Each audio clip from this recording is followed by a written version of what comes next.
அன்பார்ந்த எனதருமை யூடியூப் நேயர்களே, இதுவும் ஒரு முக்கியமான பதிவு தான். இந்த முக்கியமான பதிவு தான் அப்படின்னு சொல்லி வரும்போது, எல்லா மனிதனுக்கும் மறைமுகமான ஒரு வெற்றியை தரக்கூடிய ஒரு லக்கணங்கள் இருக்குது. ராசி லக்கணங்கள். அப்போ அந்த மறைமுகமான வெற்றியை கொடுக்கக்கூடிய அந்த ராசி லக்கணங்கள் எது என்பதை நம்ம தெரிஞ்சு வச்சுக்கணும். அதற்குண்டான அந்த ராசிக்குண்டான அதிதேவதைகளை, அந்த ராசி ரெண்டு லக்கணம் ஒன்று தானே, அந்த ராசி உண்டான லக்கணங்களுக்கு உண்டான அதிதேவதைகளை நீங்கள் வழிபாடு பண்ணும்போது உங்களுடைய அனைத்து விதமான காரியங்களும் கண்டிப்பாக வெற்றியாகும். எப்படி அப்படிங்கும்போது, எப்படி வெற்றியாகும் அப்படின்னா, எல்லா விதமான யோக, அவயோக, சங்கட, சத்ரு பிரச்சனைகளையும் சந்திக்கக்கூடியது நம்மளுடைய லக்னாதிபதி நின்ற இடம்தான். இந்த இடத்தை தவிர என்ன சொன்னேன்னா இந்த இடத்துக்குண்டான லக்னாதிபதி தான் உங்களுடைய வாழ்க்கையில் என்ன சொன்ன அனைத்து விதமான கர்மாக்களையும் அனுபவிப்பவர் தான், சந்தோஷங்களையும் அனுபவிப்பவர் தான், கண்ணீர் விடுறவரும் அவர் தான், ஆனந்த கண்ணீர் விடுறவரும் அவர் தான். அந்த இடத்தை எப்பயுமே நீங்கள் என்ன சொன்னாலும் நல்லா அண்டர்லைன் பண்ணி வச்சுக்கணும். நம்மளுடைய லக்னாதிபதி நின்ற இடம் தான் நமக்கு என்ன சொன்னா பெரிய பொக்கிஷம்னே வச்சுக்கணும். ஆனால் இந்த பொக்கிஷத்தை என்ன சொல்லலாம்னா வழிநடத்தக்கூடிய ஒரு சக்தி எங்கே இருக்கிறது? அப்போ வழிநடத்தக்கூடிய சக்தி என்ன சொல்லலாம்னா மூணாம் இடமும், அதற்கு லக்னாதிபதி நின்ற இடத்திற்கு மூணாம் இடம், ஏழாம் இடம், 11ஆம் இடம். இது ஒரு அற்புதமான ரகசியம். சரி சார், எனக்கு லக்னாதிபதி இந்த இடத்துல இருக்கிறாரு, அதற்கு 3, 7, 11ஆம் இடங்கள் நன்மை செய்யும் அப்படின்னு சொல்கிறீங்களே, எனக்கு நன்மையே நடக்கலை அப்படின்னு. அந்த லக்னாதிபதி நின்ற இடத்திற்கு 3ஆம் இடத்தில் ஒரு கிரகம் இருக்கணும், 7ஆம் இடத்தில் ஒரு கிரகம் இருக்கணும், 11ஆம் இடத்தில் ஒரு கிரகம் இருக்கணும். இந்த கிரகங்களை பிடித்து பாருங்கள். குயிக் டெலிவரி அப்படின்னா இது உண்மையான 100% உண்மை. அப்போ இதை தெரியாமல், அப்போ சார் கிரகம் எப்படி 3ல் 1 நாள் இருக்கும்? அந்த 3, 7, 11லேருந்து ஏதாவது ஒன்று இருக்கும், ஏதாவது ஒரு பார்வை இருக்கும். நல்லா நம்ம என்ன சொன்னா இன்னமும் நம்ம ஜாதகத்தை பார்க்கிறோமே தவிர எந்த கிரகம் எதை பார்க்கிறது அப்படிங்கிறத நம்ம தெரிஞ்சு வைக்கணும். ஒட்டுமொத்தமாக ஒரு ஜாதகம் அப்படிங்கிறது மட்டும்தான் நீங்கள் தெரிஞ்சு வச்சுருக்கீங்க. அப்போ ஒரு லக்னாதிபதி நின்ற இடத்திற்கு 3ஆம் இடம், 7ஆம் இடம், 11ஆம் இடம் கண்டிப்பாக நன்மை செய்யும். அடித்து சத்தியம் பண்ணி சொல்லிடலாம். அது எந்த வீடுகளாக வருகிறது? எந்த வீடுகளாக நன்மை தரக்கூடிய வீடுகளாகத்தான் வரும், தீமை தரக்கூடிய வீடுகளாக வராது. அப்போ வராது அப்படின்னு சொல்லி வரும்போது என்ன சொன்னான்னா, நீங்கள் செய்ய வேண்டியது, அதில் ஏதாவது ஒரு கிரகம் இருக்கிறதா, அந்த 3ஆம் இடத்தில் ஒரு கிரகம், லக்னாதிபதி நின்ற இடத்திற்கு 3ஆம் இடத்தில் ஒரு கிரகமும், 7ஆம் இடத்தில் ஒரு கிரகமும், 11ஆம் இடத்தில் ஒரு கிரகமும் இருந்து விட்டால் உங்களுடைய லக்னாதிபதிக்கு என்ன சொல்கிறான்னா அவன் சொன்ன திரிசங்கு சொர்க்கம்தான். அந்த கிரகத்தால் நீங்கள் யோகத்தை அடைவீர்கள், பெரிய வெற்றியை அடைஞ்சு விடுவீர்கள். இது எல்லாரும் தெரியாமல் தான் என்ன சொல்கிறான்னா சுற்றி வந்துட்டுருக்கோம். அப்போ என்ன சொல்கிறான்னா, அப்படி கிரகங்கள் இல்லை அப்படின்னா சாஸ்திரப்படி 3 வீட்லேயும் கிரகங்கள் இல்லாமல் இருக்காது, கண்டிப்பாக இருக்கும். அப்போ ஒரு வீட்டிலனாலும் கண்டிப்பாக இருக்கும். அந்த கிரகம் உங்களை மறைமுகமாக மேன்மைப்படுத்தி கொண்டிருக்கும்.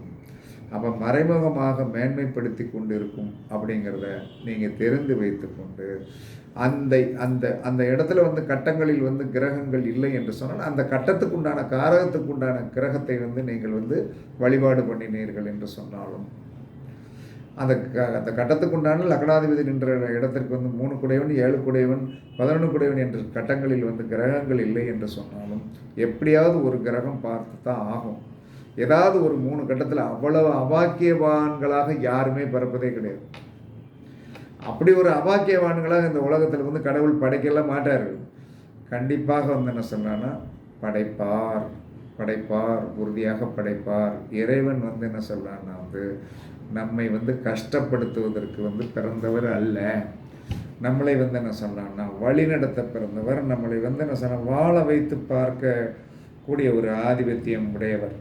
அதனால் வந்து என்ன சொன்னான்னா நீங்கள் வந்து என்ன சொன்னா கண்டிப்பாக இந்த 3 இடத்தை ஞாபகத்தில் வச்சுருங்க. லக்னாதிபதி நின்ற இடத்திற்கு 3, 7, 11 ஒரு சிறப்பை செய்வதற்கு காத்திருக்கிறது. அதில் ஒரு கிரகம் இருந்து விட்டால் அந்த கிரகத்துக்குண்டான காரத்துவத்தை வந்து என்ன சொன்னாங்க காரகத்துவத்துக்கு உண்டான உறவுகள், அது லக்கணத்திற்கு என்ன ஆதிபத்தியம் உடைய உறவுகள், லக்கணத்துக்கு என்ன ஆதிபத்தியம் உடைய உறவுகள், லக்கணாதிபதிக்கு 3 நின்ற இடத்திற்கு 3, 7, 11 அப்படிங்கிறது அது பொதுவான விதியாக இருந்தாலும் லக்கணத்திற்கு என்ன காரத்துவ உறவு அப்படின்னா அதை வழிபாடு பண்ணுங்கள். இப்போ ஒருத்தருக்கு வந்து நல்லா சொல்கிறேன், நல்லா புரிஞ்சுக்கிடுங்க. ஒருத்தர் வந்து என்ன சொன்னா துலா லக்கணம்.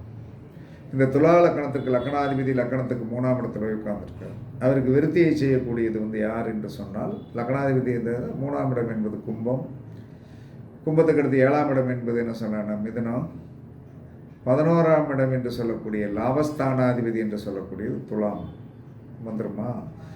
இது வந்து என்ன சொன்னா இவருடைய லக்கணத்திற்கு என்னவா வருதுன்னா 5ஆம் இடமாகவும் 5ஆம் இடமாக லக்கணத்துக்கு 5ஆம் இடமாகவும் லக்கணத்திற்கு 9ஆம் இடமாகவும் லக்கணாதிபதியே தான் லக்கணாதிபதி தன்னுடைய லக்கணாதிபதி நின்ற இடத்திற்கு வந்து லாபத்தை கொடுக்கக்கூடியவராக இவருடைய லக்கணமே வருகின்ற காரணத்தால் இவருடைய சுய முயற்சியாலும் குலதெய்வத்துடைய முயற்சியாலும் வாக்கியஸ்தானாதிபதியோட முயற்சியாலையும் இவர் வந்து அனைத்து காரியத்தையும் சாதிச்சிருவார்.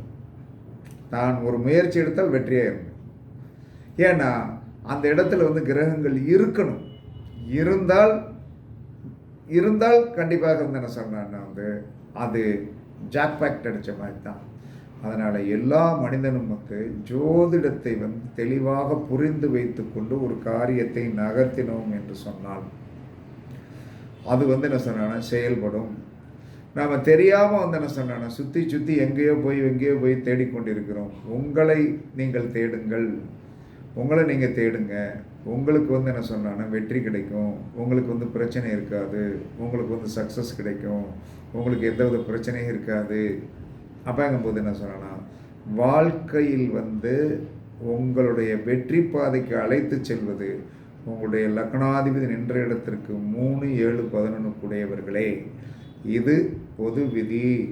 இந்த விதியில் வந்து என்ன சொன்னா ஒரு ப்ளஸ் பாயிண்ட் என்னென்னா அந்த லக்கணாதிபதி நின்ற இடத்திற்கு 3ஆம் இடத்தில் ஒரு கிரகமும் 7ஆம் இடத்தில் ஒரு கிரகமும் 11ஆம் இடத்தில் ஒரு கிரகமும் இருந்து விட்டால் அது வாழ்நாள் ஃபுல்லாக வந்து என்ன சொன்னானே உங்களுக்கு போராட்டம் இல்லாமல், கஷ்டம் இல்லாமல், சங்கடம் இல்லாமல் நீங்கள் போன இடமெல்லாம் வந்து என்ன சொன்னா காரிய வெற்றியை படித்து கொடுப்பதற்கு இந்த கிரகங்கள் வந்து என்ன இந்த கிரகங்களுக்கு உண்டான இதை நீங்கள் வழிபாடு பண்ணிவிட்டே இருக்கலாம். இப்போ 3ஆம் இடத்தில் லக்னாதிபதி நின்ற இடத்திற்கு வந்து 3ஆம் இடத்தில் சூரியன் இருந்தால் சிவபெருமானை வழிபாடு பண்ணுங்கள். லக்னாதிபதி நின்ற இடத்திற்கு 7ஆம் இடத்தில் வந்து என்ன சொன்னான்னா வந்து குரு இருந்தால் சித்தர்கள் வழிபாடு பண்ணுங்கள். லக்னாதிபதி நின்ற இடத்திற்கு 11ஆம் இடத்தில் வந்து என்ன சொன்னான்னா வந்து அங்கே வந்து சந்திரன் இருந்தால் சந்திரனை வழிபாடு பண்ணுங்க. 100% வந்து கிடைச்சிடும். அப்போ நம்மளுக்கு உதவி செய்வதற்கு எப்பயுமே திரிசங்கு சொர்க்கம் மாதிரி 3 பேர் எப்பயுமே இருக்காங்க. இதை நீங்கள் மறந்துட்டீங்க. இனிமேனாலும் நீங்கள் இதை தெரிந்து வைத்து நம் வெற்றியை நமக்கு வெற்றி என்று சொல்லக்கூடிய ஒன்றை தரக்கூடிய சக்தி நம்ம ஜாதகத்துக்குள்ளே தான் இருக்குது. அது நம்மளுடைய லக்னாதிபதி நின்ற இடத்திற்கு 3, 7, 11 கூடியவர்கள், அதில் நிற்கின்ற கிரகங்கள் கண்டிப்பாக உங்களுடைய வாழ்நாளில் என்ன சொன்னோன்னா பெரிய வெற்றியை கண்டிப்பாக கொடுக்கும், பிரச்சனையை கொடுக்காது. இது அனுபவ உண்மை. இதை நீங்கள் தெரிந்து கொள்ளுங்கள். கண்டிப்பாக உங்களுக்கும் வெற்றி உண்டு. உங்களுக்கு வெற்றியை தரக்கூடியவர்கள் இந்த 3 கட்டங்களும் 3 கட்டங்களில் இருக்கின்ற கிரகங்களும் என்று கூறி உங்களிடமிருந்து விடைபெறுவது சிபி பாறை ஜோதிடர் சாதி ராகவன் ஜெயபாலாஜி. சுகமே சொல்க, சுகமே சொல்க. வாழ்க வளமுடன், வாழ்க வளமுடன். வணக்கம், வணக்கம்.